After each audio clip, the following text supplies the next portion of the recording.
Hello and welcome to QNN. I'm Lauren Zarefoss. In the news today, Fidel Castro has died at the age of 90. For 50 years, Castro was the dictator of Cuba, bringing good and bad to the country. Cuba's current president, Raul Castro, announced his brother's passing on Cuban TV on Friday. It was a rough day for Cubans, but one man's sign said it best. We don't celebrate death, we celebrate freedom. Another death, beloved 70s TV mom Florence Henderson died on Thursday. Known as Miss Brady to almost everyone, she was the fun mom everybody wanted.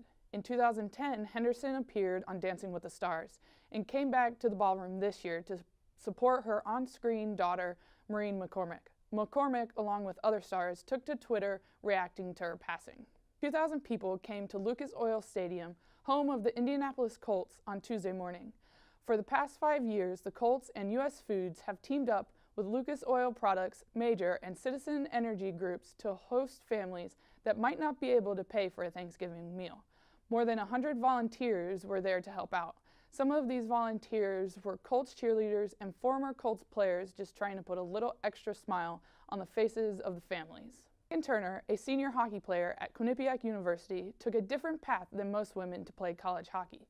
Here is her story. Megan's family has a long history with the military, yet she decided to go with the family's other passion, hockey.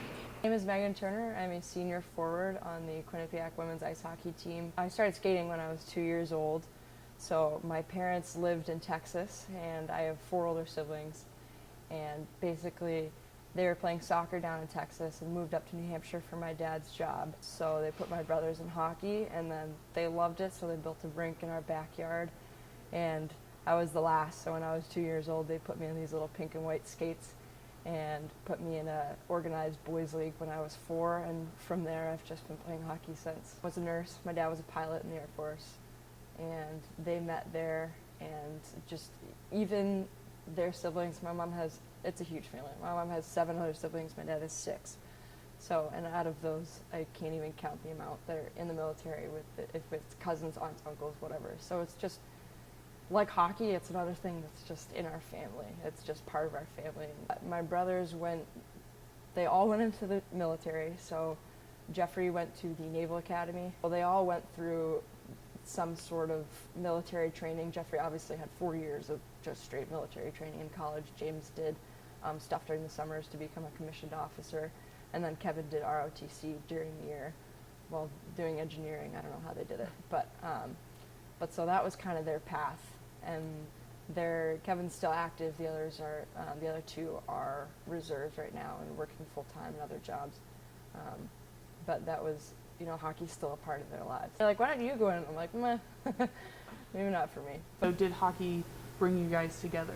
It definitely brought us closer. We would always, the only time my parents would really let us younger kids stay out late was when it was the dead of winter and we're out on the rink in the backyard with the lights and it's 1 a.m. and we're still playing hockey because they knew we loved it. And, and my brothers and my sister come to my games sometime and it's just a big, we have rivalries. I like the Bruins. They all like, someone likes the Avalanche, someone likes the Red Wings. It's embedded in our lives, and I think it really it's just something that's so part of us. Even though none of them have played like Division I, it's such a big part of our lives, and it's so fun for us to play, especially when we have the chance to play together.